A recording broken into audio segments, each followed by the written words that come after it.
this morning and welcome to a Ohio State is on a flip heater edition of the OHIO podcast. Do us a big favor if you don't mind, smash that like button. Make sure you're subscribed to the channel. Ring the bell, get notified every time we go live or new content is dropped on your lap like this video. And of course, let us know what you think about what we think down in the comments section below. Last week was a very good week for Ohio State in recruiting.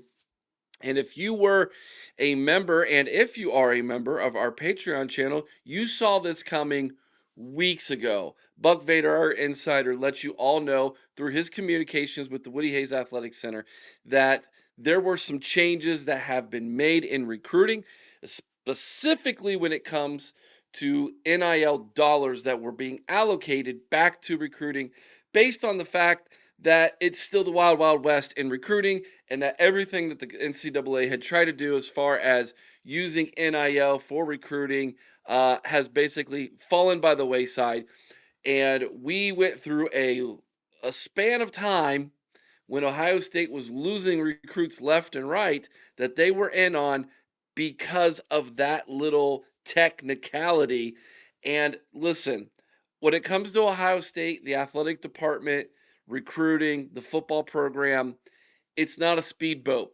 It's a ginormous Titanic. It takes a while to get that thing turned back around. But now that it has, you're starting to see Ohio State start to flex its muscles again in the recruiting for the 2026 class and beyond.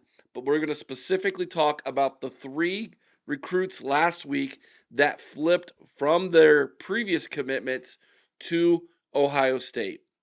So let's dive into it. Let's get into it. Let's start with Jay Timmons. Timmons is a 5'11", 185-pound cornerback from Gibsonia, Pennsylvania, Pine Richland High School, a Florida State legacy. Daddy played for FSU, was committed to FSU after being committed to, I believe, Indiana before that. So he was an Indiana kid, and then he goes to Florida State to be where his daddy's alma mater was. But now Tim Walton comes in. Florida State, obviously, a lot of uncertainty there with that program, not having the year that we all thought they were going to have after they beat Alabama in week number 1. They win a couple games, and now they're just on a complete downward spiral. And there's a very good chance that that coaching staff gets raided, that there's firings down there. And so there's a lot of uncertainty there. And so Timmons reopens his recruitment, and he finds himself being courted once again by Tim Walton in the Ohio State Buckeyes. He's a top 200 kid, 136 nationally in the 247 composite, considered the 17th best cornerback in the class. Third best recruit from the state of Pennsylvania. Again, according to the composite, has a grade of 94.24 overall in his recruitment. As far as what is said about him, he's got NFL bloodlines. Like he said, his daddy played at FSU, played in the NFL. Played both ways. He will create turnovers by climbing the ladder at the catch point or delivering thudding collisions in the open field. He's comfortable at this stage in press man coverage as he maintains phase on the perimeter and also displays plenty of coverage savvy when operating as a zone defender. Put together one of the best defensive back workouts of the offseason and tested off the charts at the Under Armour New Jersey Regional Camp in May, earning top performer honors. Likely going to find the most success shifting inside to nickel, but owns the mental makeup, athleticism, and physicality to play outside the numbers on Saturdays. Should be viewed as a potential multi-year starter at the Power 4 level, a possible all-conference selection, and fan favorite if he can keep progressing. This according to 247 Sports national analyst Hudson Standish. So there you go. That is the I guess you could say scouting report for Jay Timmons. Glad he's in the class. Glad we got him to flip from Florida State to Ohio State. Gives us our second corner in the 2026 class. Now we go from one FSU legend son to a Ohio State legend son who was previously committed at North Carolina. Of course, we're talking about Mason Wilhelm. Daddy Matt Wilhelm, legendary Buckeye. Mason and was being recruited by some Power Four schools, ends up committing to North Carolina. Ohio State circles back around. They give the young man his dream offer. He gobbles it up and says, I can't. After he gets the official offer, I think it was 2 hours later he committed, is what the word was. So he obviously wanted to be a Buckeye more than anything, follow in his daddy's footsteps. He's only considered the 1,277th best recruit nationally, according to the 247 composite. He's kind of a late bloomer, not going to lie. He's considered 101st nationally as an interior offensive lineman, 56th best recruit in the state of Ohio. Those are all the 247 Sports composite numbers before he committed to Ohio State. Will he get a bump? I think so. He's played pretty good competition playing at St. Ed's there in Cleveland. He's from Lakewood, Ohio, so he's played pretty good guys. Played Glenville earlier this year, which is the premier program or one of the premier programs in the state of Ohio. So Mason Wilhelm is, it's not like he's not gone up against scrubs here. He's gone up against some pretty good guys. He's played a little bit of right tackle, played some interior guard in his time. Projects to be an interior offensive lineman. He received All Ohio honorable mention as a junior, where he played mostly right tackle. But like I said, he has played guard. He has a wingspan of 79 3/4 inches, so he's got some pretty long arms. So even though he's 6'4", 285 pounds, which projects the inside, he's got outside length as far as his wingspan. We'll see how he develops. A lot of people are calling him a project.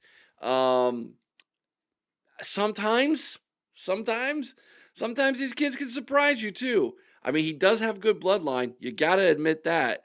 You know he's going to come in and he's going to want to try to achieve greatness like his daddy did. I think Will Smith Jr., for instance, a lot of people thought he was the type of kid that didn't really deserve an Ohio State offer. But you go out and you get that legacy kid.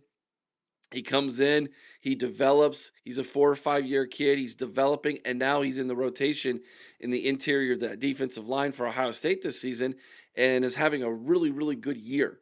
So you just never know how these things are going to go. I'm glad he's a Ohio State Buckeye. I have been preaching this for years. When it comes to offensive linemen, I don't even, unless you're going to get a top 10 kid who's from another state, a blue chip, can't miss 5-star offensive lineman. I don't think you need to recruit offensive linemen from outside of the Midwest. You stay in Ohio, Indiana, Wisconsin, Illinois, Michigan, Pennsylvania. Those are the 6 states you stay in right there. And you just hammer the best offensive linemen from the Midwest because those guys are road graders. They're corn-fed boys, a lot of them. They are going to be monsters when they get to that third year in college. They take about 2 years of development. Some of them need to learn how to pass block, and they're going to learn how to do that at Ohio State. That's definitely a prerequisite to getting onto the field with Ryan Day. But these are great kids to get. And if he's on a Buckeye, it's even better. He understands the rivalry. He's going to put a lot more emphasis on that last game in November than kids outside the state, in my opinion. Moving on. The third kid we get, and the one I'm most excited about, is Emanuel Ruffin. 6'4", 295-pound, top 200 kid, ranked 123rd by 247 Sports, ranked 197 overall according to the composite. He's a top 25 defensive lineman, top 20, depending on which service you go with. He's from the state of Alabama, Bessemer, Alabama. In fact, Bessemer City High School. So we go down in the deep south, and we're able to get this kid to flip from Colorado. So he was going to go play for Deion Sanders. There's a lot of smoke that Deion Sanders isn't going to be back next year for Colorado. Obviously, playing without his son or coaching without his son and one of the premier athletes in college football this year, seemed like Colorado took a major step back this year, where they were last year. When last year they weren't even where I think Deion really thought they were going to be. That being said, Emanuel Ruffin, decommits from Colorado, reopens his recruitment, looks at Missouri, looks at Ohio State. Larry Johnson seals the deal. This is the fourth defensive lineman in this class, and this has been one of the most solid defensive line classes Larry Johnson has nailed down this early in a recruitment. I know December coming up next month, you have early signing period, but it seemed like at least the last 5 years, Larry was going kind of down to the wire, making sure he got that class he wanted on the defensive line. He's got it taken care of already, and this is a really good, deep, solid defensive line class, especially from the middle out, where I feel Ohio State is becoming very SEC-like with their defensive line, interior defensive line. You win games in the trenches. I can't stress that enough, especially when it comes to recruiting. We love all the five-star kids we're getting. Obviously, at wide receiver and at corner, and iron sharpens iron. That's what they talk about. Well, guess what? Same holds true for the trenches.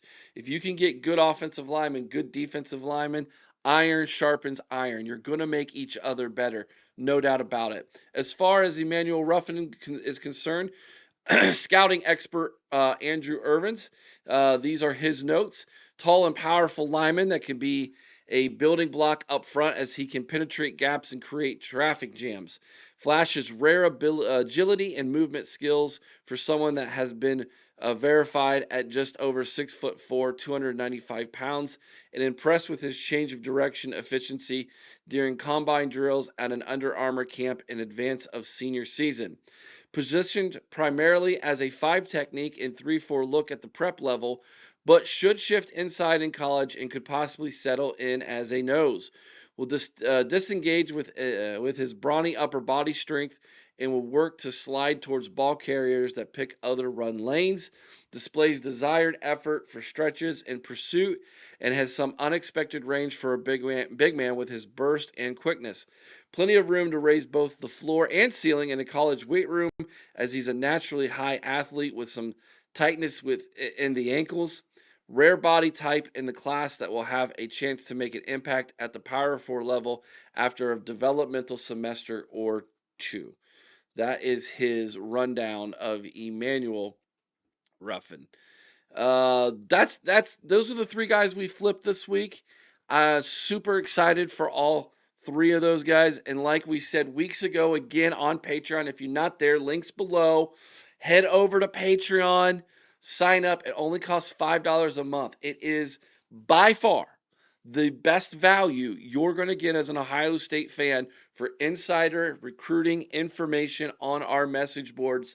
Thanks to our insider, Buck Vader, and the queen of recruiting herself. You all know her, the marvelous Mika Hanna. They're over there talking recruiting daily, talking insider information daily. It's worth it. Buck Vader has his blog. TG has her NFL rundown.